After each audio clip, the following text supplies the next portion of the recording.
तो दोस्तों स्वागत है आप सभी का आज के एक्सप्लेनेशन में जो कि होने वाला है मनी हाइस्ट सीजन 1 पर जिसको हम डिटेल में कवर करेंगे फ्रॉम एपिसोड 1 टू एपिसोड 13 तक यानी full season 1 in one video. तो वीडियो काफी बड़ी होने वाली है एंड काफी इंटरेस्टिंग भी। तो पॉपकॉर्न एंड कोल्ड ड्रिंक निकाल लो एंड चलते हैं मनी हाइस्ट यानी कि ला कासा दी पापेल की डिटेल एक्सप्लेनेशन के सफर पर। और अगर आप चैनल पर भी न्यू है तो चैनल को भी सब्सक्राइब करके बेल आइकॉन जरूर दबा दे क्योंकि हम ऐसे ही interesting movies and web series को एक्सप्लेन करते रहते हैं। देखिए चलते हैं वीडियो की तरफ। वेब सीरीज की शुरुआत में हम एक लड़की को देखते हैं जो कि वांटेड थी और उसने उसके हस्बैंड के साथ करीब 15 से ज्यादा रॉबरीज की थी और उसका हस्बैंड एक रॉबरी के दौरान मारा गया था और तब से ये अंडरग्राउंड थी। वो एक सुबह छुप कर बाहर निकलती है और अपनी माँ को कॉल करती है और कहती है कि वो अब सुधर कर एक चाइनीज शिप पर एज ए कुक काम करने वाली है। फिर उसकी माँ बोलती है कि मैं तुमसे कब मिलूं।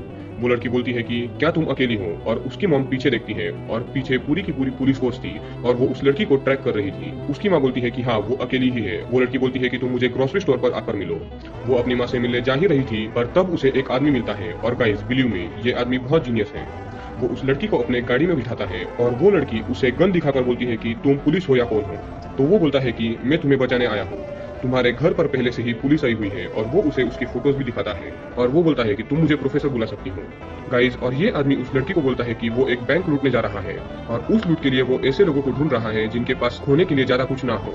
और फिर वो बोलता है कि ये रॉबरी यानी कि हीस्ट होने वाली है 2400 मिलियन यूरोज की। और वो लड़की मान जाती है 2400 मिलियन यूरोज की लालच में। और ऐसे ही प्रोफेसर ने और 7 लोग जमा किए हुए थे जो पेशे से चोर थे या फिर उनका पहले से ही क्रिमिनल रिकॉर्ड था। और ये 8 लोग और खुद प्रोफेसर यानी कि 9 लोग मिलकर आप देखेंगे कि कैसे 5 महीने की प्लानिंग करके पैसे लूटते हैं। प्रोफेसर सबको एक खंडर में ले जाता है जो कि शहर से बहुत ज्यादा दूर था और वहां पर वो सबको डेस्क पर बिठाता है और बोलता है कि हम 5 महीने प्लानिंग करेंगे। और बोलता है कि आप लोग एक दूसरे के नाम नहीं जानते हो और उसे यही चाहिए। वो सबको अलग अलग सिटीज के नाम देगा और ऐसे 8 लोगों के 8 नाम होते हैं। टोक्यो वही लड़की है जो हमें शुरुआत में इंट्रोड्यूस की गई थी।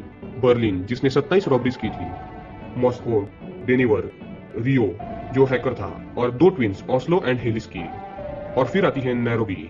फिर इन्हें बताया जाता है कि ये लोग लूटने वाले हैं फैब्रिका नेशनल डी मोनेडा जो कि एक म्यूजियम था एज वेल एज बेसिकली वहाँ पूरे कंट्रीज की नोट्स प्रिंट होती थी यानी कि नोट प्रेस। उसके बाद हमें उनका क्या प्लान है ये नहीं दिखाया जाता और कहानी सीधा हमें 5 मंथ्स आफ्टर की दिखाई जाती है जहाँ सब रॉबरी करने जा रहे थे। सबसे पहले उनका मेन मोटो था म्यूजियम में घुसना और उसके लिए ये लोग एक तगड़ा प्लान बनाते हैं। एक गाड़ी से सब लोग जा रहे थे पर एक जगह पर जहाँ पर 2 टन्स थे वहां पर मॉस्को उतरकर रास्ता ब्लॉक करके डाइवर्जन क्रिएट करता है और आगे बाकी सब लोग एक जगह जाते हैं जहाँ पर उन्हें M16 राइफल्स और सारा सामान मिलता है जो उन्हें रॉबरी के वक्त काम आने वाला था। फिर जो डाइवर्जेंट वाला जो रास्ता था वो भी ब्लॉक किया जाता है और वो रास्ते इसीलिए ब्लॉक कर रहे थे क्योंकि वहां से रॉयल म्यूजियम में कुछ इंपॉर्टेंट चीजें जैसे कि एक्सप्लोजिव्स और बाकी प्रोटेक्शन का सामान जा रहा था। एक कंटेनर और आगे और पीछे 2 पुलिस कार्स थी। वो गाड़ियां एंड ट्रक रुक जाती है रास्ता बंद देखकर और उस एरिया में जामर्स भी लगाए हुए थे तो पुलिस मदद भी नहीं मांग पाती। और तभी ये 8 लोग मास्क पहनकर उन पर गन तान देते हैं और दोनों पुलिस कार्स में से एक एक पुलिसमैन को बंदी बनाकर उनके कपड़े इनके 2 लोग पहन लेते हैं और उस ट्रक का ड्राइवर भी चेंज किया जाता है और वो मॉस्को बन जाता है। और 2 लड़कियां यानी कि टोक्यो एंड नेराबोई नॉर्मल कपड़ों में दूसरी गाड़ी में आगे जाते हैं। इस बीच हम कुछ स्टूडेंट्स को देखते हैं और वो भी उसी रॉयल म्यूजियम में जा रहे थे और इसके बारे में भी प्रोफेसर और उनको पहले से ही पता था। और उन स्टूडेंट में से एक लड़की का नाम था एलिसन पार्कर जो कि यूनाइटेड किंगडम के एम्बेसडर की बेटी थी। वो म्यूजियम पहुंच जाते हैं एंड टोक्यो एंड नीरोबी सबको इसकी खबर देती है। फिर सारे रॉबर्स जो बचे थे यानी कि 2 तो पुलिस की कार में ओरिजिनल पुलिस के साथ थे और उनके पास गन थी और बाकी बच्चे कंटेनर्स में छुप गए थे। और फिर वो म्यूजियम के चेक पोस्ट को क्रॉस करते हैं और अंदर जाते ही जितने भी लोग थे उन्हें सबको एक जगह पर ले आते हैं और सारे पुलिस वालों को हाथ पैर बांधकर उन्हें एक रूम में बंद किया जाता है और उनके आंखों पर भी पट्टियां बांधी जाती है। फिर रियो सारे कैमरा कंट्रोल अपने हाथ में लेता है कैमरा हैक कर और जितने होस्टेजेस थे यहाँ तक के स्टूडेंट्स भी उनके आंखों पर भी पट्टियां लगाई जाती है। फिर सबके मोबाइल्स लिए जाते हैं उनके मोबाइल के पिन के साथ। बर्लिन सब रॉबर्स का इंचार्ज था और वो अपने शांत स्वभाव यानी कि बात करके लोगों को मैनिपुलेट करने में माहिर था। मॉस्को एंड रियो दोनों मिलकर रॉयल म्यूजियम की जो प्रेस थी उसका लॉकर तोड़ते हैं और बहुत सारा पैसा लगभग 1 या 2 मिलियन यूरोज बैग में भरते हैं। एंड गाइस याद रखना ये पैसा ये चुराने नहीं वाले थे, वो सिर्फ एक दिखावा था। ऐसा क्यों ये आपको आगे पता चल ही जाएगा। सबके फोन सीज करने के बाद और पैसा लेने के बाद रॉबर्स होस्टेजेस को पीछे होने बोलते हैं और खुद ही मेन अलार्म दबा देते हैं और इससे पुलिस वालों को खबर लग जाए। और ऐसा ही होता है, पुलिस वहां से सिर्फ 2 मिनट दूर थी। फिर सारे रॉबर्स को बताया गया था कि पुलिस वालों को चोट नहीं पहुंचानी है, सिर्फ ऐसा करना है कि जो तुमने पैसे लिए हैं उसे बाहर रखना है और पुलिस के आसपास उन्हें बिना चोट पहुंचाए गोलियां चलानी है और झूठ मूठ के तुम डर कर अंदर भाग कर आए हो ऐसा उन्हें प्रिटेंड करना है। इससे ये होगा कि पुलिस को लगेगा कि रॉबर्स का प्लान फेल हो गया है, पर नहीं, असल में मेन प्लान बाद में स्टार्ट होने वाला था। सब लोग प्रोफेसर के इंस्ट्रक्शन वैसे के वैसे फॉलो करते हैं पर होता यह है कि रियो के सर के साइड से पुलिस की एक गोली छूकर निकल जाती है और वो थोड़ी देर के लिए बेहोश हो जाता है और गुस्से में टोक्यो पुलिस वालों को गोली मारती है और उन्हें जख्मी कर देती है। हालांकि ये प्लान में नहीं था बट वो लोग पैसे बाहर छोड़कर बैंक में भाग आते हैं और रियो भी ठीक हो जाता है।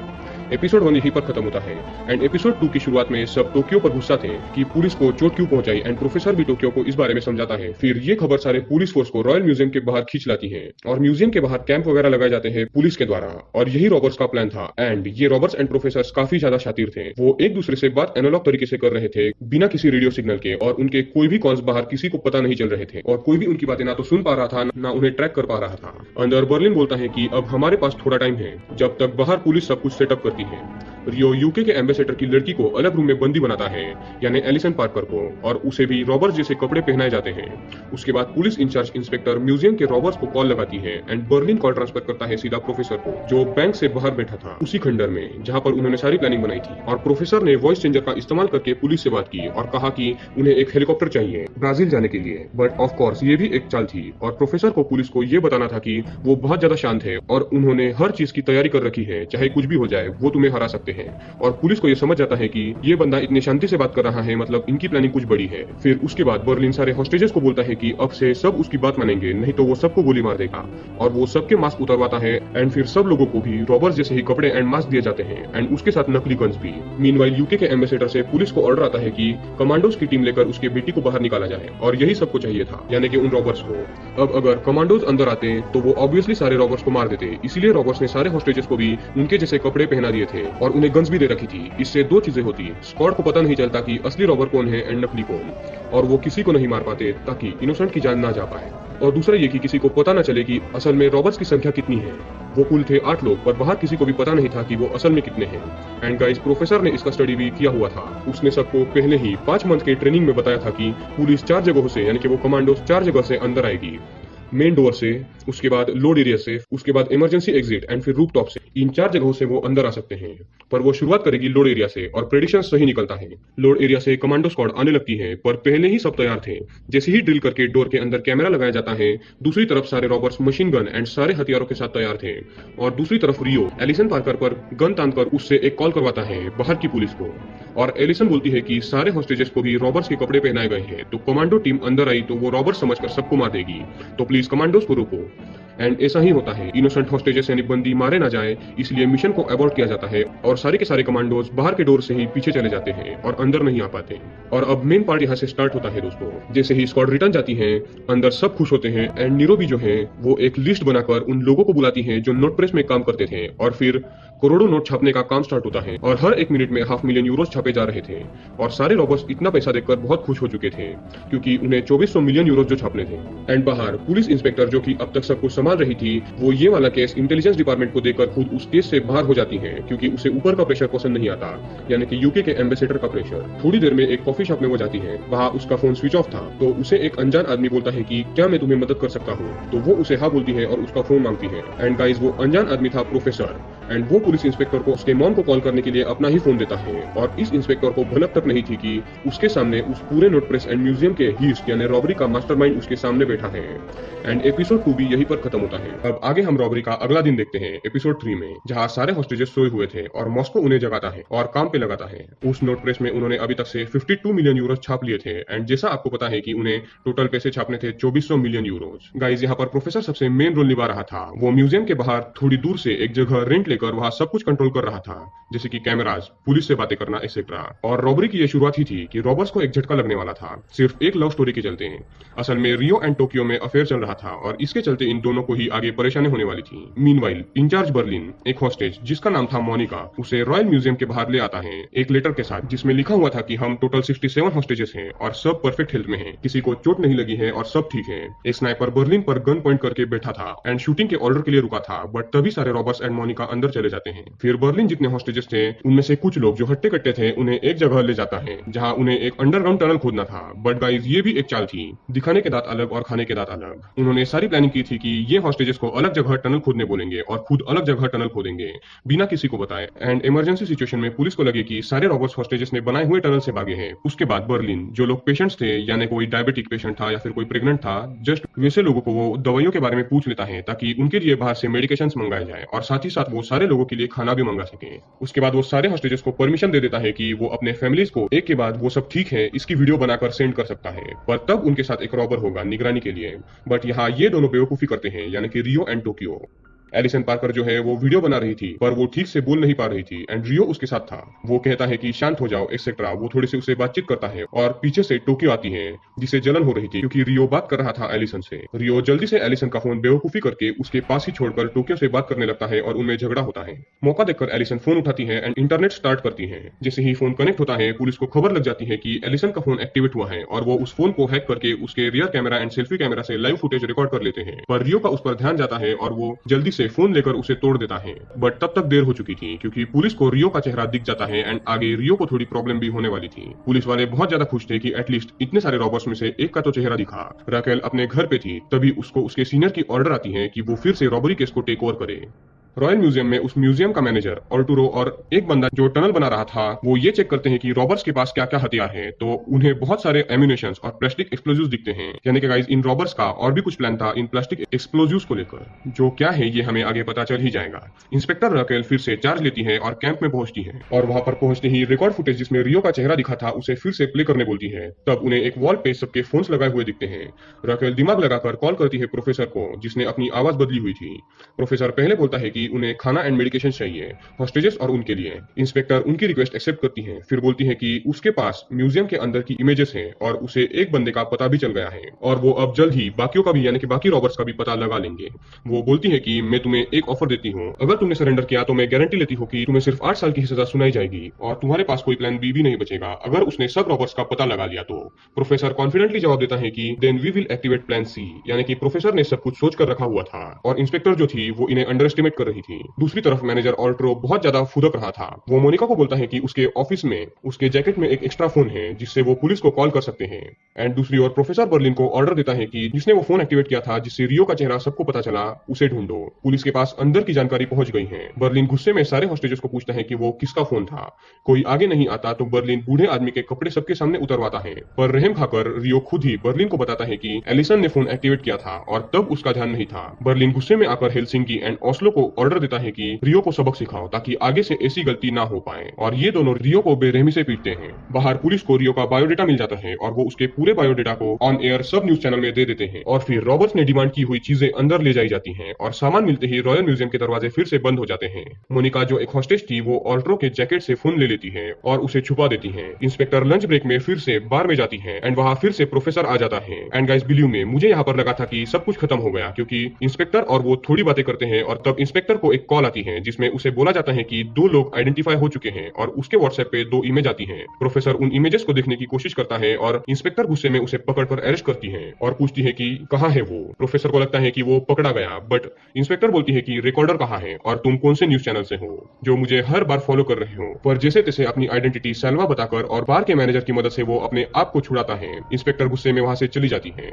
रॉयल म्यूजियम में मोनिका ने मेडिकेशन में एक एबॉर्शन पिल मांगी थी क्योंकि वो आर्टुरो के बच्चे की मां बनने वाली थी पर ये शादीशुदा था और फिर भी उसका अफेयर मोनिका से था। डेनिवर उसे पिल देता है पर उसे एबॉर्शन न करने की सलाह भी देता है। तभी बर्लिन वहां आता है और मोनिका को वहां से जाने बोलता है। जैसे ही मोनिका जाने लगती है उसके छुपाए हुए फोन में एक मैसेज आ जाता है। मैसेज की साउंड बर्लिन एंड डेनिवर सुन लेते हैं। बर्लिन उससे फोन ले लेता है और डेनिवर को ऑर्डर देता है कि मोनिका को मार डालो। बर्लिन अब अपने असली रंग दिखाने लगा था और वो प्रोफेसर के रूल नहीं मान रहा था। प्रोफेसर का ये रूल था कि किसी भी हॉस्टेजेस को नहीं मारना है। हालांकि वो प्रोफेसर को धोखा नहीं देता है क्योंकि प्रोफेसर ही था जिसके पास पूरा कंट्रोल था। डेनिवर मोनिका को बाथरूम में ले जाकर एक गोली मारता है पर दूसरी जगह पर और वो उसे नहीं लगती है क्योंकि वो मोनिका को मारना नहीं चाहता था। तो मोनिका बोलती है कि उसे उसके थाई पर मारो ताकि बहुत सारा खून निकले एंड बर्लिन को लगे कि वो मारी गई और फिर वो एक बड़े से लॉकर में छुप जाएगी। डेनिवर ऐसा ही करता है एंड बर्लिन को लगता है कि मोनिका मर गई।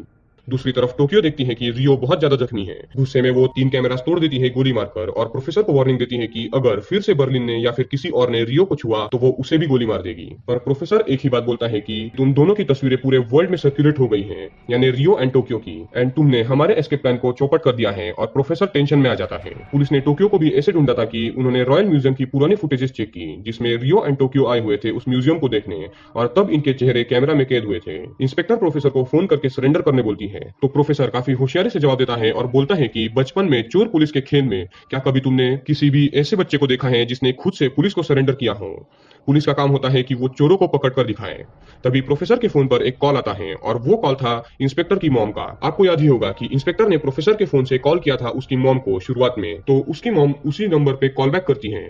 एक इमरजेंसी होने के चलते, क्योंकि इंस्पेक्टर का फोन नहीं लग रहा था। तो प्रोफेसर बोलता है कि वो इंस्पेक्टर को फोन दे देगा और इसी बहाने प्रोफेसर खुद इंस्पेक्टर को फोन देने म्यूजियम के बाहर पहुंचता है और उस पुलिस कैंप के अंदर जाकर इंस्पेक्टर को फोन देता है और वहां क्या चल रहा है ये भी देख लेता है। इंस्पेक्टर रैक्वेल इमरजेंसी में प्रोफेसर का फोन ले जाती है और फिर वो दोनों उसी बार में मिलते हैं जहां शुरुआत में मिले थे। इंस्पेक्टर प्रोफेसर को फोन रिटर्न देती है और उसका हाथ अपने हाथ में लेती है। यानी गाइस देख रहे हो, प्रोफेसर काफी ज्यादा चालबाज है। डायरेक्ट इंस्पेक्टर को ही लगभग उसने पटा दिया था एंड आगे तो वो डेट पर भी जाएंगे, बट गाइस ये आगे के एपिसोड्स में होगा। फिलहाल हम अब इस एपिसोड्स की बात करते हैं। रॉयल म्यूजियम के अंदर बर्लिन सारे रॉबर्स को ये बताता है कि मोनिका को डेनिवर ने उसके ऑर्डर देने की वजह से मारा है और डेनिवर का पिता मॉस्को ये सुनकर सुन पड़ जाता है, क्योंकि उसके बेटे ने एक खून किया था। वो बाथरूम में जाता है तो डेनिवर सारा खून साफ कर रहा था। ये देखकर मॉस्को को पैनिक अटैक आता है और वो गिर पड़ता है जमीन पर, और असल में डेनिवर ने ऐसा नहीं किया था और ये बात आपको पता ही है। मॉस्को बिना कुछ सोचे समझे सरेंडर करने के लिए रॉयल म्यूजियम के डोर खोल देता है, पर डेनिवर वहां आकर उसका मुंह छुपाता है। पुलिस बाहर से इनके चेहरे नहीं देख पाती एंड डोर फिर से लगा दिए जाते हैं। अगर मॉस्को सरेंडर कर देता तो इनका सारा प्लान चौपट हो जाता था। डेनिवर मॉस्को को ये भी बोलता है कि उसने मोनिका को नहीं मारा, वो अब भी जिंदा है और ये बात बर्लिन को मत बताना। फिर डेनिवर अपने पिता को खुली हवा मिले इसके लिए सारे हॉस्टेजेस को मास्क पहनाता है और नकली गन लेकर हॉस्टेजेस और मॉस्को के साथ म्यूजियम के टेरेस पर जाता है जहां वो दोनों मोनिका के बारे में बात कर रहे थे। तो मोनिका का नाम सुनकर ऑल्ट्रो गुस्से में आकर मॉस्को एंड डेनिवर से झगड़ने लगता है। मॉस्को की नजर स्नाइपर्स पर पड़ती है और वो सबको नीचे बैठने को बोलता है ताकि स्नाइपर्स को लगे कि वो हॉस्टेजेस हैं। ऑल्ट्रो अकेला ही स्नाइपर को पीठ दिखाकर खड़ा था और स्नाइपर एंड पुलिस को लगता है कि वो ही रॉबर है, क्योंकि बाकी सब नीचे बैठे थे। इंस्पेक्टर उसे मारने का ऑर्डर देती है एंड स्नाइपर ऑल्ट्रो को रॉबर समझकर गोली मार देता है और ऑल्ट्रो गिर जाता है। और जैसे ही उसका मास्क हटता है पुलिस को अपनी गलती का एहसास होता है कि उन्होंने एक हॉस्टेज को मारा। तो यहाँ पर एपिसोड 4 खत्म होता है। एपिसोड 5 की शुरुआत में हम देखते हैं कि डेनिवर एंड मॉस्को ऑल्ट्रो को उठाकर अंदर ले आते हैं जिसे गोली लगी थी। नोट प्रिंटिंग का काम डबल ट्रिपल स्पीड से चल रहा था। ऑल्ट्रो को टेबल पर लिटाया जाता है, उसे पानी भी पिलाया जाता है, पर उसे लग रहा था कि वो नहीं बचेगा। और दोस्तों बाहर की सिचुएशन बहुत ही अलग थी। सारे न्यूज में रक्वेल छाई हुई थी कि उसने एक हॉस्टेज को गोली मार दी। ऑल्ट्रो इतना जख्मी था कि उसे लग रहा था कि वो नहीं बचेगा, पर प्रोफेसर इतना होशियार था कि उसने इसके बारे में भी पहले से ही सोचकर सारे रोबोट्स को मेडिकल ट्रीटमेंट कैसे करते हैं ये भी सिखाया हुआ था। प्रेजेंट सिचुएशन में इंस्पेक्टर पर काफी ज्यादा प्रेशर बढ़ चुका था सीनियर्स के थ्रू, क्योंकि उसने गलती की थी। पर एक पुलिस वाला इंस्पेक्टर की गलती अपने सर लेने की बात करता है और इंस्पेक्टर रैक्वेल राहत की सांस लेती है।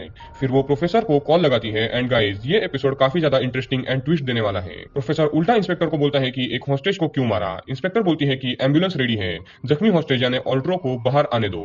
पर प्रोफेसर मना कर देता है, पर वो इस बात से सहमत हो जाता है कि मेडिकल टीम रॉयल म्यूजियम में आए ऑल्ट्रो को बचाने के लिए, और कहता है कि 2 सर्जन एंड एक नर्स को अंदर भेजा जाए। मेडिकल टीम को बुलाया जाता है रॉयल म्यूजियम के अंदर। डेनिवर मॉस्को यानी अपने पिता को मोनिका के पास ले जाता है, पर वो उस जगह पर नहीं थी, पर वो काफी बीमार थी क्योंकि पैर में गोली लगने के कारण उसके पैर में इन्फेक्शन हो गया था और वो वॉशरूम में थी। फिर दोनों बात कर रहे थे और मॉस्को पूछता है कि उसे बस छुपा देते, उसे गोली क्यों मारी। तो डेनिवर बोलता है कि बर्लिन को शक हो जाता और वो पूछता कि खून कहाँ है। बाहर एक तगड़ी प्लानिंग की जाती है पुलिस के द्वारा और इंस्पेक्टर का खास दोस्त जो भी पुलिस है उसका नाम होता है एंजल, उसे सर्जन के साथ भेजने की तैयारी की जाती है एज ए नर्स, ताकि ये अंदर क्या चल रहा है इसका एग्जैक्ट पता लगाया जा सके। एंड दूसरा ये कि ये पुलिस वाला उसके टीम के साथ सेम टू सेम रॉबर्स के कपड़े पहनकर उस रॉयल म्यूजियम में एक जगह थी जो कि काफी छोटी थी और वो एक एसी डक्ट था, उसके थ्रू अंदर जाए और रॉबर्स एंड हॉस्टेज जिनके सेम कपड़े एंड मास्क है उनमें शामिल हो जाए और सबको बचा ले। पर इन लोगों ने कुछ कच्ची गुलियां नहीं खेली थी। अब इनकी प्लानिंग देखकर तो आप भी दंग रह जाओगे। 2 doctor and assistant inspector angel अंदर जाता है ऑल्ट्रो के इलाज के लिए, और वो भी एक नर्स बनकर, और उसे ऐसा लगता है कि उसे कोई पहचान नहीं पाएगा, पर मास्टरमाइंड बाहर बैठे थे। डॉक्टर्स एंड एंजल अंदर आते हैं और बर्लिन जो है वो हॉस्टेजेस को आगे गन लेकर खड़ा करता है और खुद पीछे खड़ा होता है। सबको लगता है कि यही रॉबर्स है। फिर बाहर से प्रोफेसर इंस्पेक्टर एंजल को पहचान लेता है एंड बर्लिन को कॉल करके उसके बारे में बोल देता है, और बर्लिन को उसने पहले ही बताया था कि ऐसे सिचुएशन में क्या करना है। प्रोफेसर बर्लिन को यह भी बोलता है कि अब जो समय है ये सबसे इंपॉर्टेंट है। बर्लिन ओके करके फोन रख देता है। फिर हमें पास्ट दिखाया जाता है जिसमें प्रोफेसर सबको बता रहा था कि जब पुलिस वालों को लगे कि अब वो अंदर है एंड जीत सकते हैं, हमें एक ट्रिक लगानी है। बर्लिन आता है अपने साथियों के साथ और सर्जन एंड इंस्पेक्टर एंजल जो नर्स बनकर आया था उन्हें बोलता है कि तुम्हारी सारी चीजें एक ट्रे में रखो, चश्मा होगा तो वो भी। और फिर छुपके से ओज़लो एंजल के चश्मे में एकदम सफाई से एक माइक्रोफोन लगा देता है, और तब तक बर्लिन ने सर्जन एंड रूबियो को बातों में उलझाए रखा था और वो माइक्रोफोन सीधा कनेक्टेड था प्रोफेसर से। और ये तो पहली ट्रिक थी। अब प्रोफेसर को ये भी पता था कि पुलिस टीम सेम रॉबर के मास्क एंड कपड़े पहनकर हॉस्टेजेस में घुसने वाले हैं, और प्रोफेसर बहुत खुश था क्योंकि उसको फुल गारंटी थी कि वो पुलिस वाले अंदर नहीं आ सकते, क्योंकि इनकी ट्रिक काफी कमाल की थी। एपिसोड 5 यही खत्म होता है एंड एपिसोड 6 में सारे हॉस्टेजेस को रॉबर्स ने बता रखा था कि सर्जन एंड एंजल पर सर्जन एंड एंजल पर अपनी गन हमेशा ताने रखनी है। सर्जन ऑल्ट्रो का इलाज करते हैं एंड एंजल इधर उधर देख रहा था कि उसे कुछ पता चले। एंजल एक टाइमर लगाता है 25 मिनट का और बर्लिन के पूछने पर वो बोलता है कि ये एनेस्थेसिया के लिए है, पर असल में वो 25 मिनट जो थी उस टाइमिंग में पुलिस की टीम डक्ट के थ्रू अंदर आने वाली थी और ये बात इनको पता चल जाती है एंजल के हाव भाव से। पुलिस भी अंदर जा चुकी थी। बर्लिन ऑल्ट्रो से सर्जरी के समय में बात कर रहा था। दूसरी तरफ रियो एलिसन पार्कर से बात करने जाता है और इस बार भी वो एलिसन के सामने बेवकूफी करता है और इस बंदे से ज्यादा बेवकूफ बंदा मैंने कहीं पर भी नहीं देखा है। रियो बेवकूफी करके लोडेड M16 गन एलिसन के पास छोड़कर बाहर जाता है 2 मिनट के लिए, पर जब वो वापस आता है एलिसन उस पर गन तान देती है। पर रियो के पास एक और एक्स्ट्रा गन थी और वो किसी तरह एलिसन से M16 गन देकर उसे गिराकर बांध कर रखता है और दूसरी तरफ ऑल्ट्रो की गोली निकाली जाती है और पुलिस को आने के लिए सिर्फ 5 मिनट बाकी थे। पर तभी प्रोफेसर का कॉल बर्लिन को आता है और प्रोफेसर उन्हें उनके जो नॉर्मल मास्क थे वो चेंज करने बोलता है।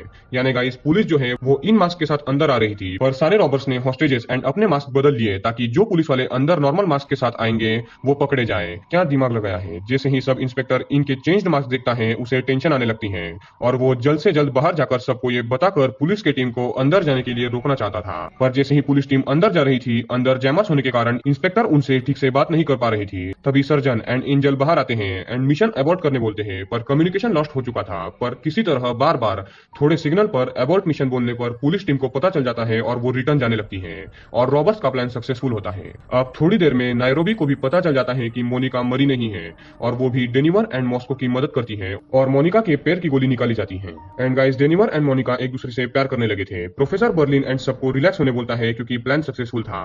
फिर हमें पास्ट दिखाया जाता है जब सारे रॉबर्स ट्रेनिंग कर रहे थे। तभी प्रोफेसर ने टोक्यो का कहा था कि ये जो इतने बड़े रॉबरी का प्लानिंग है वो उसका नहीं है, वो किसी और का था। पर ये प्लान किसका था ये अभी हमें नहीं पता चलता, वो हमें आगे पता चलेगा। इंस्पेक्टर और बाकी सब बहुत शॉक थे कि रॉबर्स ने इतनी तैयारी की थी। पुलिस की सारी बातें अब प्रोफेसर सुन रहा था क्योंकि सब इंस्पेक्टर एंजल के चश्मे में रॉबर्स ने एक माइक्रोफोन लगाया था।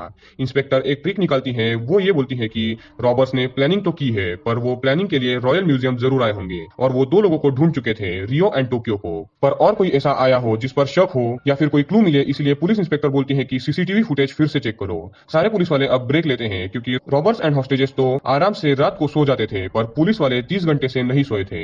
उसी रात को हमें पता चलता है कि बर्लिन को किसी तरह की बीमारी है जिसकी वजह से उसके हाथ कांपते हैं, पर वो बीमारी क्या है ये हमें आगे पता चलेगा। और अब तक रॉबर्ट्स ने 172 मिलियन यूरो छाप लिए थे 33 घंटों में। तभी रॉयल म्यूजियम में एक टीवी था और सब लोग उस टीवी को देखने का सोचते हैं, पर प्रोफेसर ने टीवी लगाने से मना किया था, पर फिर भी कोई उसकी बात नहीं सुनता। शुरुआत में न्यूज में तो सब लोग यानी कि कई कॉमन पीपल इन रॉबर्ट्स की तारीफ कर रहे थे और उन्हें largest heist in the history of the world का किताब मिला था। पर तभी रियो जो है जिसकी आइडेंटिटी सब वर्ल्ड में फैल गई थी, तो जाहिर सी बात है कि रियो के माँ बाप भी ये देख लेते हैं और वो काफी परेशान थे और रियो को वापस आने बोल रहे थे और इसीलिए प्रोफेसर ने टीवी लगाने से मना किया था क्योंकि उस टीवी के थ्रू कोई एक भी मैनिपुलेट हो जाता तो रॉबरी फंस सकती थी। पर रियो थोड़ा सा उदास था पर वो बाहर नहीं जाता है।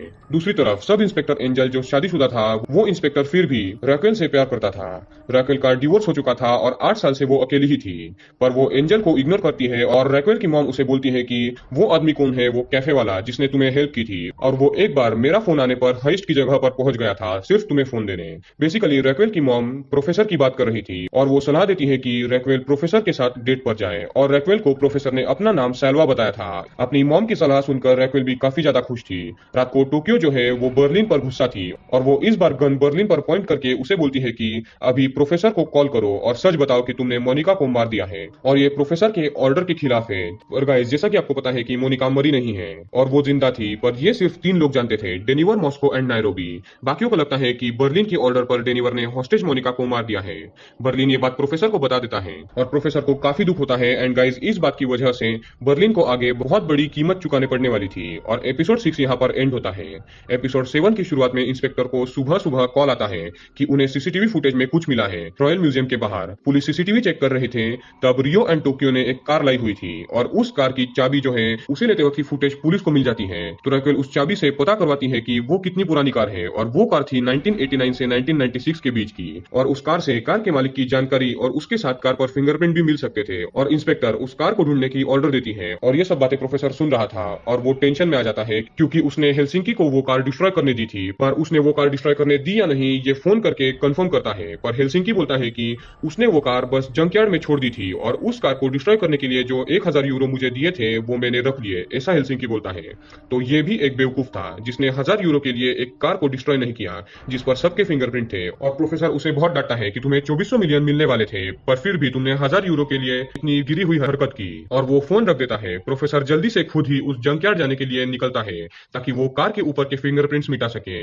पर तभी इंस्पेक्टर का कॉल प्रोफेसर को आता है और वो 8 होस्टेजेस को छोड़ने की बात करती है, पर प्रोफेसर उसे टालकर सबूत मिटाने निकलता है। वो उस जंकयार्ड में कूद कर घुसता है और उस गाड़ी को ढूंढता है, पर तभी उस जंकयार्ड का मैनेजर वहां आता है और प्रोफेसर उसे देखकर एक रैंडम कार में छुपता है। वो मैनेजर एक क्रेन से उस गाड़ी को उठाकर डिस्ट्रॉय करने लगता है और उसे पता होता है कि उस कार में प्रोफेसर है। थोड़ी देर बाद वो प्रोफेसर को नीचे उतारता है और उसके पीछे अपना कुत्ता लगा देता है। प्रोफेसर डर के मारे तो भाग जाता है और वो फिंगरप्रिंट नहीं मिटा पाता। तभी प्रोफेसर को रैक्वेल का कॉल आता है और जैसे आपको पता है कि इंस्पेक्टर रैक्वेल को पता नहीं होता है कि यही रॉबर है, और वो प्रोफेसर को डेट पर बुलाती है और प्रोफेसर भी उसे एक्सेप्ट कर लेता है।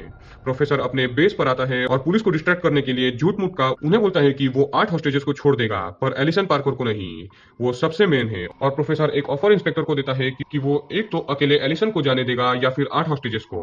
और एलिसन यूके के एम्बेसडर की लड़की थी, तो सारे लोग इंस्पेक्टर को एलिसन का नाम लेने बोलते हैं और प्रेशर में इंस्पेक्टर एलिसन को छोड़ने की बात करती है, और यही प्रोफेसर को चाहिए था। प्रोफेसर तुरंत उन दोनों की रिकॉर्डिंग यानी इंस्पेक्टर और उसकी रिकॉर्डिंग मीडिया में पब्लिश कर देता है कि देखो कैसे इंस्पेक्टर सिर्फ एक हाई प्रोफाइल आदमी के बेटी को बचाने के लिए 8 हॉस्टेजेस को मरने दे रही है। और ये सुनकर सारे मीडिया एंड पब्लिक में इंस्पेक्टर की इमेज और भी डाउन हो जाती है, और इस बीच प्रोफेसर को समय मिल जाता है कि वो सबूत मिटाने जाए उस कार से, और वो इस बार पूरी तैयारी के साथ जाता है। पर तभी वहां इंस्पेक्टर रैक्वेल एंड पूरी टीम वहां आती है, पर जल्दी से पूरे मेडिकल किट जैसे कि स्पिरिट वगैरह का इस्तेमाल करके प्रोफेसर पूरे गाड़ी पर के फिंगरप्रिंट्स क्लीन करता है। एंड गाइस तभी वो बर्लिन को पनिशमेंट देता है कि उसने मोनिका को मारा, और इसीलिए प्रोफेसर बर्लिन के एक रेयर जैकेट के बटन को जानबूझकर छोड़ता है ताकि बर्लिन के बारे में पूरे दुनिया को पता लग सके, क्योंकि उस बटन पर बर्लिन के फिंगरप्रिंट्स थे। और तभी इंस्पेक्टर वहां आती है और वो देखती है कि गाड़ी अभी अभी किसी ने क्लीन की है, तो कोई तो रॉबर्स के साथ मिला हुआ है और वो बाहर है और वो यही कहीं होगा। इंस्पेक्टर उसे ढूंढने की ऑर्डर देती है। प्रोफेसर एक गाड़ी में बैठकर एक भिखारी का गेटअप करके पूरा सड़ा हुआ चेहरा और एक रास्ते के कुत्ते को लेकर जाने लगता है, पर तभी एक पुलिस वाला उसे पकड़कर पूछताछ करता है। पर प्रोफेसर जिसका गेटअप चेंज था वो पुलिस वाले को ऐसा दिखाता है कि वो पागल है, और प्रोफेसर अपने आप को बचाने के लिए वो करता है जो काम आता है। प्रोफेसर उस पुलिस वाले के सामने अपनी ही पैंट में टॉयलेट कर देता है और पुलिस वाला उसे नाक बंद करके जाने देता है। पर पुलिस को भी उस कार से बर्लिन के जैकेट का बटन मिल जाता है, और इंस्पेक्टर को किसी तरह ये भी पता चल जाता है कि वो भिखारी नहीं कोई और था, और वो उसे देखने जाती है पर प्रोफेसर गायब हो चुका था। एंड एपिसोड 7 यहाँ एंड होता है, और एपिसोड 8 की शुरुआत में इंस्पेक्टर का सिर्फ एक ही काम था कि वो प्रोफेसर का चेहरा है उसे किसी तरह ढूंढे जिससे कि रॉबरी खत्म हो जाए। प्रोफेसर अपने बेस पर आकर बहुत खुश था और रॉबरी को अब 50 घंटे हो चुके थे। इंस्पेक्टर को उस रिकॉर्डिंग के बाद अब भी हेट मिल रही थी कि उसने एलिसन को चुना। जाहिर सी बात है प्रोफेसर किसी भी हॉस्टेज को छोड़ने नहीं वाला था, पर उसने बस इंस्पेक्टर रैक्वेल को फंसा दिया। फिर हम रॉबर्स का पास्ट देखते हैं, ट्रेनिंग पीरियड वाला, जिसमें प्रोफेसर को पूछा जाता है कि हम बाहर कैसे निकलेंगे, तो प्रोफेसर बोलता है कि एक टनल से, और वो पूरा एग्जिट प्लान सबको बताता है कि असल में क्या करना होगा। वो बोलता है कि तुम लोग जब अंदर जाओगे तो तुम कुछ हॉस्टेजेस को मिलकर एक टनल डिग करने को बोलोगे, और तुम खुद दूसरी जगह पर टनल डिग करोगे सीक्रेटली, और उसके बारे में किसी को भी पता नहीं चलना चाहिए, और उस टनल को पुलिस भी नहीं ढूंढ पाएगी, और वो एक सीवेज लाइन के 85 फुट दूर से निकलेगा, और वहां से सब लोग बाहर निकल जाएंगे, और मॉस्को एक वॉल्ट में टनल खोदना स्टार्ट करेगा। वॉल्ट का बेस जो है वो स्टील का है, उसे खोदेगा। एंड गाइस प्रोफेसर ने 5 साल पहले ही एक और नीचे से टनल खोद रखा था। रॉबर्ट्स को बस इतना करना था कि वो वॉल्ट के थ्रू उस रेडी टनल तक पहुंचे, और उसके लिए मॉस्को को 10 दिन लगने वाले थे। एंड गाइस उनका एग्जिट आपको पता है कहां से होने वाला है। अभी जहां से प्रोफेसर बैठकर सब कुछ हैंडल कर रहा है वहां से पुलिस उस कार को फिर से चेक करती है, पर वहां पर कोई सुराग नहीं मिलता है सिवाय बर्लिन के जैकेट के रेयर बटन से, और उस बटन पर कुछ फिंगरप्रिंट थे, और वो फिंगरप्रिंट थे बर्लिन के। इंस्पेक्टर सब लोगों को बाहर जाने बोलती है, बस sub inspector and intelligence head को छोड़कर, क्योंकि रैक्वेल को लगता है कि उनके बीच कोई तो है जो सारी इंफॉर्मेशन लीक कर रहा है। पर इंस्पेक्टर को ये नहीं पता था कि वो खुद सब इंस्पेक्टर एंजल है, और उसके चश्मे में एक माइक्रोफोन है, और इसके बारे में एंजल को खुद पता नहीं है। बर्लिन की आइडेंटिटी मिलते ही इंस्पेक्टर एक गेम खेलती है। बर्लिन ने असल में आज तक 27 सक्सेसफुल रॉबरीज की थी, पर इंस्पेक्टर उस पर एक काला दाग लगा देती है कि बर्लिन असल में प्रोस्टिट्यूशन का धंधा करता है और वो कैरेक्टरलेस है। और तभी प्रोफेसर को एक और झटका लगता है, और वो ये था कि उस जंकयार्ड के मैनेजर ने प्रोफेसर को देखा था जब वो पहली बार वहां गया था, और इसलिए पुलिस ने उस मैनेजर से प्रोफेसर का स्केच बनवाने को बोल दिया था। अब इस सिचुएशन से बचने के लिए प्रोफेसर बहुत अच्छी तरकीब निकालता है। वो उस मैनेजर की सारी कुंडली निकालता है कि उसकी बेटी कहाँ पढ़ती है, उसकी वाइफ क्या करती है, एक्सेट्रा। मैनेजर प्रोफेसर का फेस कंपोजिट करने के लिए मान जाता है, और प्रोफेसर अपने आप को बचाने के लिए निकल पड़ता है। दूसरी तरफ बर्लिन को नायरोबी आकर खबर देती है कि तुम्हारा फेस रिवील हो चुका है और तुम टीवी पर हो। बर्लिन तुरंत वहां जाता है, और उसके बारे में गलत सलत बोला जा रहा था कि वो प्रोस्टिट्यूशन का धंधा करता है एंड ड्रग्स भी बेचता है, एक्सेट्रा। और इसकी वजह से बर्लिन को बहुत बुरा लगता है कि उसके कैरेक्टर पर दाग लगाए गए, क्योंकि वो सिर्फ एक रॉबर था और बाकी के काम वो नहीं करता था। एपिसोड 8 खत्म होता है और एपिसोड 9 की शुरुआत में बर्लिन को नायरोबी भी बुरा भला कहती है, पर वो गुस्से में नायरोबी का गला पकड़ लेता है और कहता है कि वो रॉबर जरूर है पर इतना गिरा हुआ नहीं है। और बर्लिन का सीधा शक जाता है डेनिवर पर, क्योंकि डेनिवर एक बार पार्टी करने के लिए बर्लिन का जैकेट ले गया था और वापस आते ही उसी कार में सो गया था उस जैकेट के साथ। तो बर्लिन को लगता है कि जब डेनिवर सोया था तब उसने वो बटन गाड़ी में छोड़ दिया, गलती से या फिर जानबूझकर। दूसरी तरफ मोनिका एंड डेनिवर का थोड़ा सा झगड़ा होता है और वो एक दूसरे से प्यार करने लगे थे। एंड गाइस, प्रोफेसर तो बाहर बहुत ज्यादा परेशानी में था, क्योंकि उस जंकयार्ड के मैनेजर ने प्रोफेसर का फेस कंपोजिट करना स्टार्ट कर दिया था। प्रोफेसर को एक जगह रास्ते पर एक पुलिस की गाड़ी दिखाई देती है और यहाँ प्रोफेसर काफी अच्छा दिमाग लगाता है। पुलिस वाले कुछ काम करने के लिए गाड़ी से बाहर जाते हैं और प्रोफेसर पुलिस के गाड़ी के लॉक को किसी तरह खोलकर गाड़ी में बैठता है, पर तभी वहां वो पुलिस वाले आने लगते हैं। पर प्रोफेसर उनके कार के अंदर के वॉकी टॉकी से ही एक फेक खबर देता है कि एल्केंट्रा में एक रॉबरी हुई है, जल्दी पहुंचो। तो ये दोनों पुलिस वाले उसी एरिया में थे, तो वो भाग कर ही चले जाते हैं और फिर प्रोफेसर अपना काम स्टार्ट करता है। वो उस कार के अंदर के वॉकी टॉकी से रॉयल म्यूजियम के बाहर के पुलिस वालों के वॉकी टॉकी पर उस मैनेजर को रशियन में धमकी देता है कि तुम्हारी लड़की जिस स्कूल में पढ़ती है वहां पर उसे उठा लिया जाएगा अगर तुमने मेरा फेस रिवील किया तो, और हमारे शूटर्स मिलकर तुम्हारी वाइफ जो अभी सुपरमार्केट से निकली है उसे मार देंगे। तो जल्दी से तुम जो फेस कंपोजिटिंग कर रहे हो उसे डिलीट करके वहां से निकल जाओ, वरना तुम्हारी फैमिली मारी जाएगी। और ये मैसेज सिर्फ उस मैनेजर को पता चलता है, ना कि बाकी पुलिस वालों को, और मैनेजर जल्दी से सारे फेस को डिलीट करके वहां से चला जाता है। और वो मैसेज इसीलिए किसी को पता नहीं चलता क्योंकि प्रोफेसर ने उस मैसेज को रशियन में उस मैनेजर को बोला था और वो मैनेजर एक रशियन था। पुलिस वाले तुरंत अपने गाड़ी में आते हैं, पर तब तक प्रोफेसर वहां से जा चुका था और इस तरह वो फिर से बच जाता है। पर गाइस, रॉयल म्यूजियम में कोई और भी था जो बचने नहीं वाला था और उसका नाम था डेनिवर। डेनिवर को पकड़ लिया जाता है, पर नायरोबी उसका साथ देती है और डेनिवर बर्लिन को बोलता है कि वो तुम्हें अपने कट से 15 मिलियन यूरोस देगा, पर उसे छोड़ दो। बर्लिन मानने ही वाला था कि तभी उसे मोनिका जिंदा है ये पता चलता है, पर इस बात से भी बर्लिन खुश हो जाता है क्योंकि प्रोफेसर को एक हॉस्टेज मारने के बाद बहुत दुख हुआ था और बर्लिन को लगता है कि प्रोफेसर अब खुश हो जाएगा क्योंकि कोई भी हॉस्टेज नहीं मरा। उनमें थोड़ी अनबन जरूर होती है पर सब ठीक हो जाता है। तभी प्रोफेसर का फोन आता है जो खुद ही बर्लिन को बता देता है कि उसने ही तुम्हारे जैकेट का बटन उस कार में छोड़ा क्योंकि तुमने मोनिका को मार दिया और ये तुम्हारी पनिशमेंट है। पर बर्लिन बोलता है कि मोनिका जिंदा है और वो मोनिका की आवाज भी उसे सुनाता है। अब तो देर हो चुकी थी और प्रोफेसर बर्लिन से माफी मांगता है और प्रोफेसर बोलता है कि अब अगला प्लान स्टार्ट करो।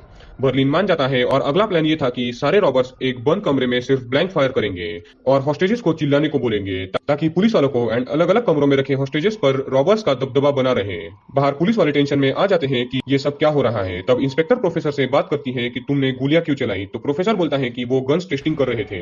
पर इंस्पेक्टर बोलती है कि वो अंदर आकर देखना चाहती है कि क्या सब लोग ठीक है या नहीं। प्रोफेसर बोलता है कि तुम अंदर नहीं आ सकती, वो खुद ही सब जिंदा है इसके रिकॉर्डेड फुटेजेस बाहर भेजेगा। फिर प्रोफेसर रॉयल म्यूजियम में रॉबर्ट्स को ऑर्डर देता है कि सबके फुटेजेस भेजो और एपिसोड 9 यहाँ पर एंड होता है। एपिसोड 10 की शुरुआत में थोड़ी देर में इंस्पेक्टर जो है वो सेल्वा को यानी प्रोफेसर को ही कॉल करती है अपने फोन से, और मैं फिर से याद दिला दूं कि इंस्पेक्टर को नहीं पता था कि प्रोफेसर यानी सेल्वा रॉबरी का मास्टरमाइंड है। वो बस उसके प्यार में पड़ गई थी और उसे लगता था कि सेल्वा एक अच्छा आदमी है और वो दोनों रात को 9 बजे डेट पर जाने का प्लान बनाते हैं। फिर सब इंस्पेक्टर एंजल वहां आता है और वो बर्लिन के बारे में एक इंपॉर्टेंट बात बताता है कि बर्लिन रेट्रोक्सिल नाम की एक दवाई लेता है और वो दवाई मस्कुलर लॉस के लिए ली जाती है और ये बीमारी काफी कम लोगों को होती है और बर्लिन उनमें से एक है। और ये दवाई सिर्फ एक जगह पर मिलती है और वहां जाकर पता लगाया जा सकता है कि बर्लिन ने वो दवाई कहां पर डिलीवर करवाई थी। प्रोफेसर सारी बातें सुन रहा था और फिर से वो टेंशन में आ जाता है क्योंकि उस दवाई की डिलीवरी बर्लिन ने उनके ट्रेनिंग बेस पर करवाई थी जहां पर सबके फिंगरप्रिंट्स थे और इससे सब फंस सकते थे। तो एक बार फिर से प्रोफेसर को अपना दिमाग लगाकर और अपनी जान खतरे में डालकर उस फार्मेसी में जाना था पुलिस से पहले, पर इस बार प्रोफेसर बलि देता है सब इंस्पेक्टर एंजल की। वो कैसे ये आपको पता चल ही जाएगा। उससे पहले सारे हॉस्टेजेस की फुटेजेस जो पहले ही रिकॉर्ड की थी 2 दिन पहले उन्हें भेज दिया जाता है जानबूझकर, ताकि पुलिस को उन पर शक हो और वो अंदर आने की डिमांड करे, और ऐसे ही होता है। तो इंस्पेक्टर अंदर जाने की सोचती है और प्रोफेसर को इसके बारे में बोलती है एंड प्रोफेसर मान जाता है क्योंकि प्रोफेसर को भी यही चाहिए था। और अकेले इंस्पेक्टर अंदर आती है बिना कोई हथियार के, पर इंस्पेक्टर ने एक माइक्रोफोन छुपाया हुआ था उसे ढूंढकर ले लिया जाता है जिस पर रायो लिखा था और रायो नाम था रियो का, और उसके माँ बाप उसको इस नाम से बुलाते थे। और पुलिस का प्लान था कि रियो को इमोशनल करके बाहर निकाला जाए और उसे लालच दी जाए कि तुम्हें कम साल जेल होगी, बाहर आ जाओ और सबके बारे में बताओ। पर ये बंदा भी दिमाग लगाता है। दूसरी तरफ प्रोफेसर सेल्वा इंस्पेक्टर का दोस्त बनकर सब इंस्पेक्टर से मिलता है और एंजल को सेल्वा पर पहले से ही शक था। एंजल बोलता है कि तुम जहां पर अपने वाइन एंड बियर बनाते हो मुझे वहां पर कभी ले चलो, उसे वो जगह देखनी है। और प्रोफेसर फिर फंस जाता है। अब प्रोफेसर को 2 टेंशन थे, एक तो उस फार्मेसी के रिकॉर्ड्स को मिटाना था और दूसरा एंजल से निपटना था, और रॉयल म्यूजियम में तो कुछ और ही चल रहा था। इंस्पेक्टर सब हॉस्टेजेस को देखती है, बस कुछ ही हॉस्टेजेस बाकी थे और तब ऑल्टुरो एलिसन को बोलता है कि तुम एक जगह पर छुप जाओ ताकि इंस्पेक्टर को ऐसा लगना चाहिए कि एलिसन मर गई है, और एलिसन भी छुप जाती है। प्रोफेसर असल में एलिसन कहाँ छुपी है ये देख लेता है, पर तभी उसके बेस पर सब इंस्पेक्टर एंजल आता है और प्रोफेसर रॉबर्ट्स को ये नहीं बता पाता कि वो कहाँ छुपी है, और वो सब कंप्यूटर्स एक्सेट्रा ढक देता है और एंजल को अंदर आने देता है। एंजल पूरे बेस को चेक करता है और उसे थोड़ा शक तो होता है, पर वो कुछ नहीं बोलता और वो वहां से निकल जाता है। तब प्रोफेसर जल्दी से एलिसन का पता बता देता है और इंस्पेक्टर के सामने एलिसन को ले जाया जाता है और इंस्पेक्टर वहां से चली जाती है। इंस्पेक्टर तो वहां से चली जाती है, बट गाइस एक और प्रॉब्लम थी। जब एंजल प्रोफेसर से मिलने आया था तो शक होने के कारण उसने प्रोफेसर के कॉफी मग का एक स्पून ले लिया था, और उस स्पून पर जो फिंगरप्रिंट थे एंजल उन्हें उस पुलिस कार पर जो फिंगरप्रिंट मिली थी उससे मैच करने बोलता है। यानी गाइस प्रोफेसर की एक फिंगरप्रिंट गलती से उस पुलिस कार पर रह गई थी। रॉयल म्यूजियम में बर्लिन सबको बता देता है कि उसके बीमारी के चलते वो सिर्फ कुछ ही महीने जिंदा रहेगा, पर तब तक वो बहुत ज्यादा ऐश करना चाहता है। और रियो जो है वो उस माइक्रोफोन को देखकर पुलिस को कॉल करता है और पुलिस उसे कन्विंस करती है कि तुम बाहर आकर सब बता दो। पर प्रोफेसर ने सबको इसकी भी ट्रेनिंग दी हुई थी कि पुलिस लालच देगी, पर वो सब कुछ झूठ होगा, क्योंकि लॉज के अनुसार तुमने अब तक जितने भी क्राइम किए होंगे उसकी सजा उम्र कैद ही होगी। तो रियो पुलिस वालों को गालियां देकर फोन रख देता है। और दूसरी तरफ प्रोफेसर को दो टेंशन थे, उसमें से एक तो खत्म हो गया था सब इंस्पेक्टर एंजल का, और दूसरा टेंशन भी खत्म हो जाता है जब तक पुलिस उस फार्मेसी स्टोर में पहुंचती है। प्रोफेसर हेलमेट, काले कपड़े, ग्लव्स एक्सेट्रा पहनकर गन के पॉइंट पर पूरे रिकॉर्ड्स चुरा लेता है। एंड गाइस आपको बता दूं कि पुलिस में इन रिकॉर्ड्स के बारे में सिर्फ दो लोगों को पता था, एक इंस्पेक्टर रैकवेल को और दूसरा खुद एंजल को। पर एंजल पहुंचने से पहले ही प्रोफेसर वहां से भाग चुका था। तो अब इंस्पेक्टर एंजल को उस केस से निकाल देती है, क्योंकि उसे लगता है कि ये बात सिर्फ उसे एंड एंजल को पता थी और फिर भी रिकॉर्ड्स गायब हुए, यानी कि एंजल ही वो इन्फॉर्मर है और वो भी उन रॉबर्स से मिला हुआ है। एपिसोड 10 यहाँ पर खत्म होता है एंड एपिसोड 11 में एंजल इंस्पेक्टर को बहुत समझाता है, पर वो नहीं मानती। एंजल ये भी बोलता है कि तुम सैल्वा पर क्यों शक नहीं करती, वो उसके काम की जगह पर जाकर आया है और वो जगह पूरी तरीके से खंडर है, और वो वहां पर बियर नहीं बनाता, वो सिर्फ एक दिखावा है, वो कुछ और ही वहां पर बैठकर कर रहा है। इंस्पेक्टर फिर भी एंजल को निकाल देती है, पर प्रोफेसर को अब प्रॉब्लम होने वाली थी, पर इतनी नहीं, क्योंकि प्रोफेसर ने उनकी बातें सुन ली थी माइक्रोफोन के चलते, और वो अपने बेस को एक अच्छे तरीके से नया रिनोवेट करवाता है, वो भी कुछ ही घंटों में पैसे देकर। रात 9 बजे सैल्वा यानी प्रोफेसर एंड रैकवेल डेट पर जाते हैं, और गाइज अब से पूरी कहानी बहुत भयानक मूड लेने वाली है। पर गाइज इन दोनों के डेट पर जाने से पहले बहुत कुछ हो जाता है। रॉयल म्यूजियम में मॉस्को एक जो सीक्रेट टनल बना रहा था, 5 to 6 डेज के मेहनत के बाद वो क्लोजेट के स्टील और फिर मोटी कंक्रीट को तोड़ पाया था, और बची थी तो सिर्फ मिट्टी जो दूसरे टनल को ज्वाइन होने वाली थी। और मॉस्को ये खुशखबरी सबको देता है और सारे लोग खुश होकर नाचने लगते हैं। एंड गाइस दूसरी तरफ नायरोबी ने तो प्रिंटिंग मशीन को 24/7 चालू रखा था, जिसके चलते मिलियंस एंड मिलियंस यूरोज हर घंटे प्रिंट हो रहे थे, और अब तक 400 मिलियन यूरोज प्रिंट हो चुके थे। बट गाइस एक बड़ी और सबसे बड़ी प्रॉब्लम आने वाली थी सिर्फ इन दोनों के चलते। एक ऑल्ट्रो और ये एक बंदा जिसका नाम होता है पैब्लो, ये दोनों भी दूसरा टनल खोद रहे थे, और वो वहां से छोटे मोटे टूल्स यानी कि स्क्रू ड्राइवर्स वगैरह छुपा कर टॉयलेट में ले जाते हैं और वहां छुपा देते हैं। और इन दोनों का प्लान ये था कि जो पुलिस वाले एंड गार्ड्स म्यूजियम में शुरुआत में बंदी बनाए गए थे उन्हें आजाद किया जाए। दूसरी तरफ पुलिस वालों को एक खबर लगती है कि रॉबर्ट्स के पास जो भी प्लास्टिक एक्सप्लोजिव्स हैं उसे उन्होंने हर एग्जिट डोर्स एंड ग्लासेस पर लगाया हुआ है, इवन हर डक्ट के बाहर भी, ताकि कोई भी अगर भागने की कोशिश करे तो वो एक्सप्लोजिव्स फट जाए, या फिर कोई भी अंदर आने की कोशिश करे फिर भी वो एक्सप्लोजिव्स फटकर उसकी मौत हो जाए। प्रोफेसर बर्लिन को कॉल करता है और बर्लिन बोलता है कि यहाँ सब कुछ ठीक है। तो प्रोफेसर बोलता है कि वो 6 घंटे बाद तुम्हें कॉल करेगा। एंड गाइस इन 6 घंटों में बहुत कुछ होने वाला था। रात 9 बजे रैकवेल एंड सैल्वा उस प्रोफेसर डेट पर जाते हैं, यानी अब अंदर के हर जगह पर नजर रखना पॉसिबल नहीं था। एंड दूसरी तरफ डेनिवर एंड मोनिका इंटीमेट होते हैं और सब कुछ रिलैक्स था, और मौका देखकर ये दोनों छुपाए हथियारों को निकालकर पुलिस एंड गार्ड्स को छुड़ाने के लिए निकल जाते हैं। दूसरी तरफ रैकवेल को भी एंजल की बातें सुनकर सैल्वा यानी प्रोफेसर पर शक था, और इसीलिए वो प्रोफेसर को वो गन पॉइंट पर लेती है और कहती है कि मुझे अपने बियर बनाने की जगह पर ले चलो।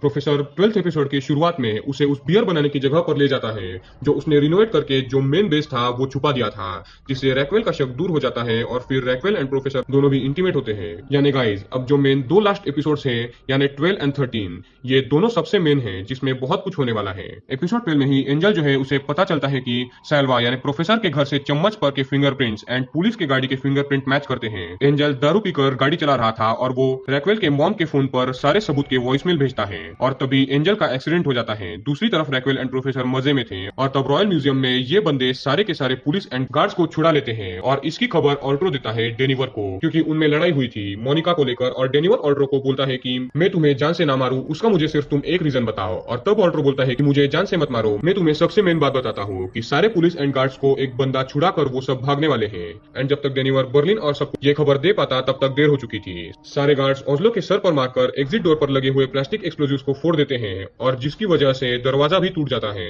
और सारे गार्ड्स एंड ये बंदा बाहर भाग जाते हैं कुछ स्टूडेंट्स के साथ और पुलिस उन्हें प्रोटेक्शन देकर बाहर ले आती है। प्रोफेसर अपना काम खत्म करके कैमरास दिखता है तो उसे अंदाजा हो जाता है कि प्लान फंस सकता है और इसीलिए वो फोन लगाता है बर्लिन को, पर बर्लिन एंड बाकी सब जो दरवाजा टूटा था उसे जोड़ने में लगे थे, पर पुलिस बाहर लगातार फायर कर रही थी। तो सब रॉबर्स पुलिस पर काउंटर फायर करने लगते हैं एंड टोक्यो तो मशीन गन ले आती है और सारी गोलियां पुलिस पर चलाने लगती हैं। सारे पुलिस वाले छूट जाते हैं एंड तब सब रॉबर्स मौका देखकर मिलकर डोर बंद करके उसे सील कर देते हैं और प्रोफेसर राहत की सांस लेता है।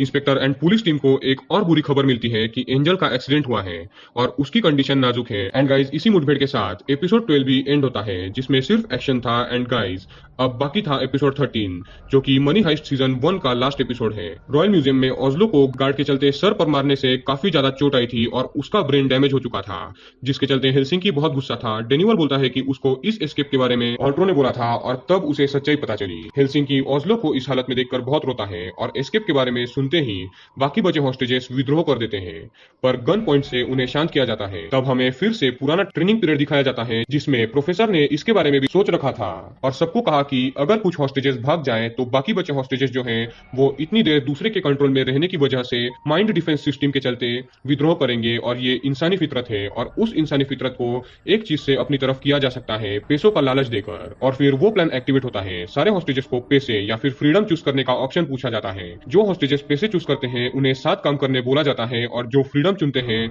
उन्हें कैद कर दिया जाता है। जाहिर सी बात है उन्हें तो ये छोड़ने कतई नहीं वाले थे और बाहर जो हॉस्टेजेस निकल गए थे वो बाकी रॉबर्स की आइडेंटिटी रिवील कर देते हैं और ये भी बोलते हैं कि वो इन लोगों से टनल खुदवा रहे थे। उनके पास कई सारी गन्स हैं और उनके पास क्या क्या सामान है ये सब हॉस्टेजेस पुलिस को बताते हैं। पर जैसे आपको पता है कि रॉबर्स एक दूसरे सीक्रेट टनल से भागने वाले थे और उस टनल का एंड पॉइंट था वो बेस जहां पर अभी प्रोफेसर बैठा हुआ है और दूसरा एंड पॉइंट था वो खंडर जहां सारे लोगों ने 5 महीने प्रैक्टिस की थी।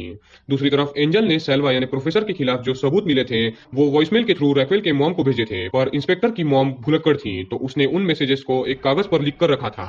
फिर वो उन मैसेजेस को इंस्पेक्टर को बताने के लिए इंस्पेक्टर को कॉल करती है, पर इंस्पेक्टर का फोन बंद था तो लकीली इंस्पेक्टर की मॉम कॉल करती है सेल्वा को यानी प्रोफेसर को और उसे याद नहीं होता है कि प्रोफेसर का नाम सेल्वा है। प्रोफेसर को ये पता लगता है कि एंजल ने उसकी मॉम को सबूत के वॉइसमेल भेजे हैं तो प्रोफेसर पहुंच जाता है रैक्वेल के घर पर। वो रैक्वेल की मॉम को जहर देकर मारने ही वाला था पर वो ऐसा नहीं करता है और सफाई से सारे वॉइसमेल डिलीट करता है और जो कागज थे उन्हें भी ले लेता है।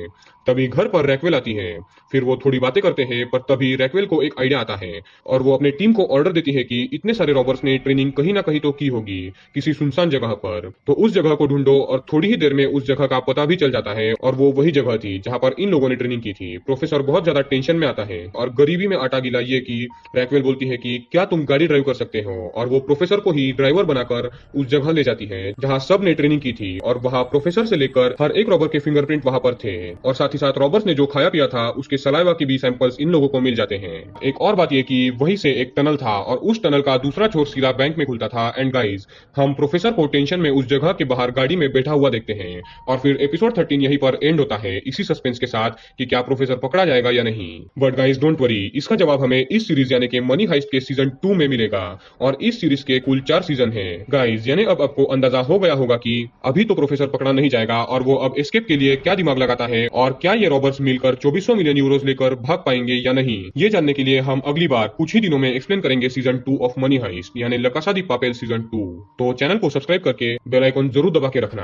अब अगली कुछ वीडियोस तो मूवी एक्सप्लेनेशंस पर ही आएंगी पर जल्द ही मैं सीजन 2 को भी एक्सप्लेन करने की कोशिश करूंगा। तो इसी के साथ हम ये लंबी और बड़ी एक्सप्लेनेशन को खत्म करते हैं और एक सस्पेंस को बरकरार रखते हैं कि क्या प्रोफेसर एंड में पकड़ा जाएगा या नहीं। गाइस इतनी लंबी वीडियो बनाने में मुझे काफी ज्यादा मेहनत भी लगी है तो प्लीज वीडियो को लाइक करके चैनल को सब्सक्राइब करें।